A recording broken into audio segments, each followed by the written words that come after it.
Buku besar saya, cerita-cerita fabel teladan, singa dan tikus. Assalamualaikum warahmatullahi wabarakatuh dan salam sejahtera. Nama saya Putra Haris Iman bin Zulahi dari Kos Pendidikan Awal Kanak-Kanak PPI SMP 2024-2029. Dan hari ini saya akan membentangkan sebuah resensi buku yang bertajuk Sang Singa dan Tikus yang telah diterbitkan oleh Kaf Publications pada tahun 2007. Buku ini merupakan salah satu bahan bacaan yang menarik untuk kanak-kanak kerana ia mengandungi elemen moral yang sangat penting serta gaya penyampaian yang sesuai untuk pembaca muda seperti kanak-kanak. Buku cerita kanak-kanak seperti Singa dan Tikus direka khas untuk membantu perkembangan fizikal, mental dan emosi kanak-kanak. Ia juga memainkan peranan dalam pembelajaran bahasa, meningkatkan kemahiran kognitif serta memupuk nilai moral dalam diri mereka. Buku cerita itu sendiri sangatlah penting dalam perkembangan kanak-kanak. Kerana melalui pembacaan buku cerita, kita dapat meningkatkan perkembangan bahasa melalui pembacaan, membantu memahami nilai moral melalui jalan cerita dan moral yang disampaikan dalam buku ini, mengembangkan daya imajinasi dan kreativiti serta memupuk empati dan kerjasama melalui jalan cerita yang disampaikan. Terdapat beberapa aspek yang ingin saya kupas pada hari ini, iaitu yang pertama dari segi bahasa dan gaya penulisan buku ini.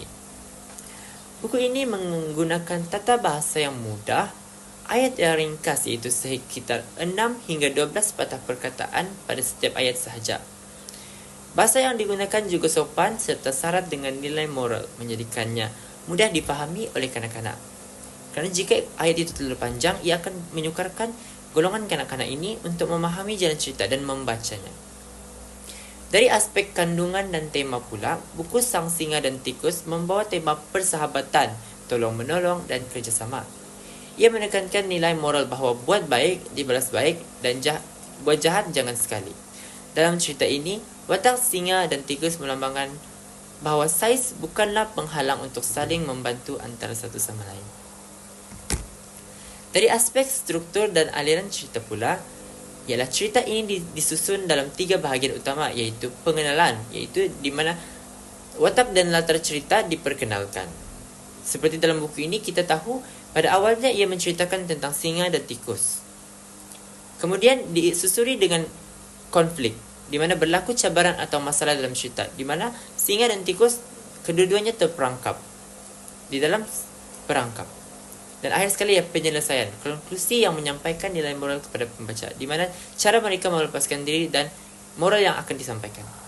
Dari aspek ketepatan fakta pula, buku ini menggunakan watak haiwan untuk memudahkan pemahaman kanak-kanak. Oleh kerana ia merupakan sebuah fabel, ketepatan fakta biologi tidak menjadi fokus utama.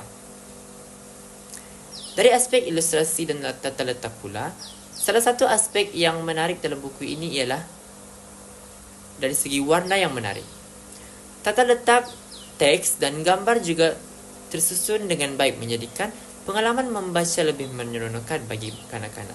Selain itu, penggunaan warna pada suku kata membantu kanak-kanak dalam pembelajaran membaca. Dengan itu, mereka dapat membezakan suku kata dan belajar dari awal prabaca sehingga fasih. Secara keseluruhannya, buku Singa dan Tikus merupakan buku yang sesuai untuk kanak-kanak kerana ia mengandungi bahasa yang mudah difahami. Selain itu, ia juga membawa tema yang relevan dan bermanfaat, iaitu tema tolong-menolong.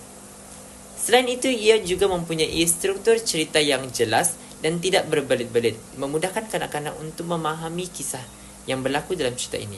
Ia juga dilengkapi dengan ilustrasi yang menarik, di mana buku ini bukan sahaja memberikan hiburan kepada kanak-kanak, malah ia berperanan dalam membentuk peribadi, nilai moral mereka sejak dalam usia muda. Demikianlah pembentangan saya mengenai resensi buku Sang Singa dan Tikus. Semoga perkongsian ini memberikan manfaat dan menambah pemahaman kita tentang kepentingan buku cerita dalam pendidikan awal kanak-kanak. Sekian, wabillahi taufiq wal hidayah. Assalamualaikum warahmatullahi wabarakatuh. Buku besar saya, cerita-cerita fabel teladan, Singa dan tikus.